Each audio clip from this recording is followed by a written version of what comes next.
The Native Americans believe that the human spirit can be greatly influenced by the natural world with all of its splendor. I believe that this connection can be witnessed through an artist's eyes and hand, and that the painter's connection to his surroundings then acts as a guide that is manifested through his works of art. Such is the case with nationally acclaimed oil painter Michael Budden. Welcome to Artful Living. I'm your host, CJ Mugavero, and this is episode 4 in the first Artful Deposit Gallery Artist Profile. I'd like to introduce you to one of my favorite artists in the whole world, Michael Budden. And we are here today in his studio and home in Chesterfield, New Jersey. Thank you very much for coming. How are you? Fabulous. Great. There's a ton of people who know you. You're a local boy from Burlington County.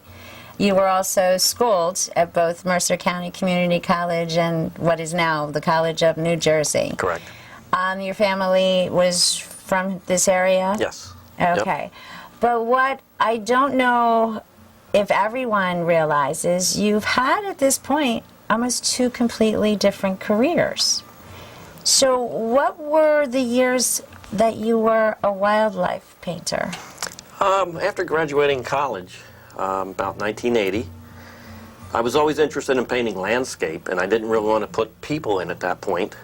And the natural thing was animals. And seeing some shows, local shows by some other artists, inspired me to go out and seek nature, using reference photos that I take and excursions all the way up to the Yukon, where I was 60 feet from a grizzly bear, to recently taking my youngest daughter to Yellowstone, and she was very close to a young grizzly. All those experiences kind of... Did you stop and take a photograph at that point? Yeah, she was out of the car before I stopped, so it was pretty breathtaking and an awesome trip just to share that experience with her. Okay, but with the wildlife, you would take photographs, and then you would bring them back to the studio, and from start to finish, the entire execution was done in the studio, pretty correct? Much, yes, pretty much. Basically what would happen is that you'd either go out, see a scene that you really were inspired to paint, and then you thought of what animal would be appropriate for it, or you would see an animal and then thought of a scene that would go with the animal to support the animal in its natural habitat. How many years did you paint wildlife? Probably about 12 straight years. Okay, but it is a very exacting. There's not a great deal of freedom with wildlife. I mean, if you're painting a particular bird or duck, it has to be, in order to be judged or in order to be, an honor to the animal. Right. So what was that like for you as a painter? Well, it was interesting. It was always a challenge trying to be exacting. You had to have a certain feather count when you were painting ducks. Wow. And it had to be correct, or people would, correct There's you. people who would really know that. There were feather counters that would go around looking at painters. That's amazing. But a lot of your work was submitted into national shows, correct? Yeah. Yeah, and it was the wildlife years that really kind of propelled me to national developer recognition that was really good for Michael Budden. And well, let me ask you, are there trends with art?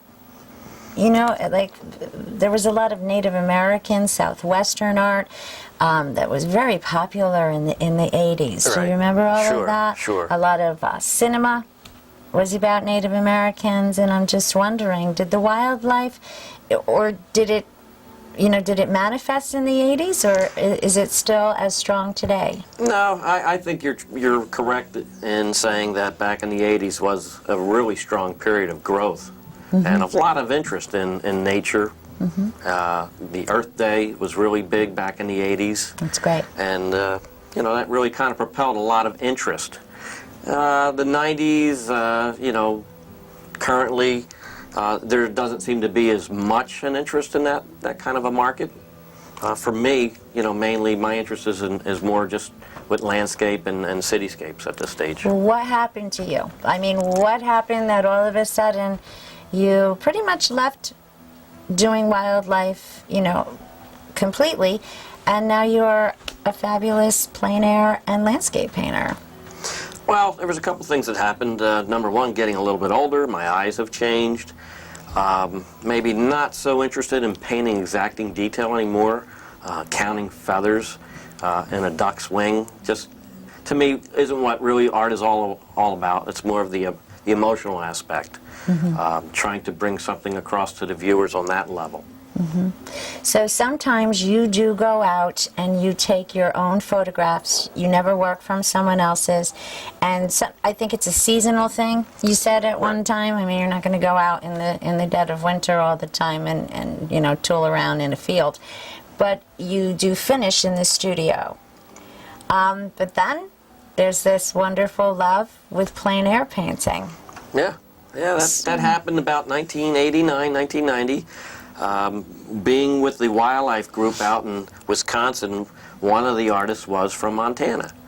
And he took us out to Montana a few times, and we were exposed to the plein air painting of the West. And it just sort of grew on me. And I've been doing it now almost 20 years. Okay. What's the next big challenge for Michael Budden? Well, the next big challenge would be continuing to paint the life surrounding the Delaware River, for sure. And most important maybe is pursuing my love for painting New York City scenes now. And that was a fairly new venture for you. Absolutely, yeah. Wonderful. Very exciting. Is it now? Will you be doing more studio New York scenes, or are you going to actually go out there? Probably both. I'll probably do a little bit of painting on location up there, but most of the work will be done in the studio. Now, a lot of artists, we interviewed Tom Kelly on last month's show, and a lot of artists will have a daytime job, a sort of real life kind of thing where health insurance and all kinds of family duties are covered. But then their painting or their sculpting is their real love, and that's their real work and their true work. And I remember that someone told me once a long time ago when I opened the first Artful Deposit Gallery that you'll meet all kinds of people that claim to be artists. Some will be hobbyists, they should be great admirers, they should be art collectors, they shouldn't call themselves an artist. But that when you truly meet an artist, they really won't know how to be anything else. And that's, in my opinion, that's what I think of you. How do you blend, all the duties of being, a father, a husband, you're a teacher during the day, when you get to paint? What does that do for you? Well, being an artist is just something that's a calling that you can't fight. It's just something that you have to do. Fortunately for me, I married the right woman who allows me to do my thing as an artist. I do teach high school art. I did a lot of coaching when my children were younger. I gave up. I made certain choices in life. I used to travel as a wildlife artist constantly, and as my kids got older, I elected to be home. I gave up a lot of that fame and fortune because I didn't want to miss my kids growing up. Unfortunately, now things have grown with your gallery, especially, where I kind of have the best of both worlds. So you are represented along the Northeast Corridor, primarily.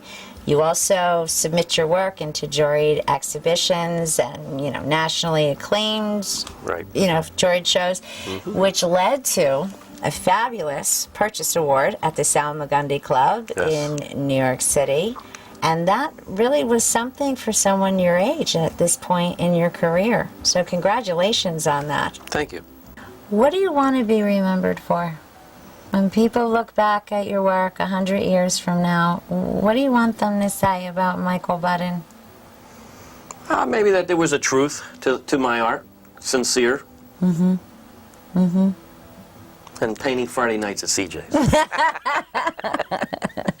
You can often see Michael painting, he's right, at 201 Farnsworth Avenue, and stop by and say hi to us. Thank you so much for having us today. My pleasure. Thanks for coming out. You're welcome.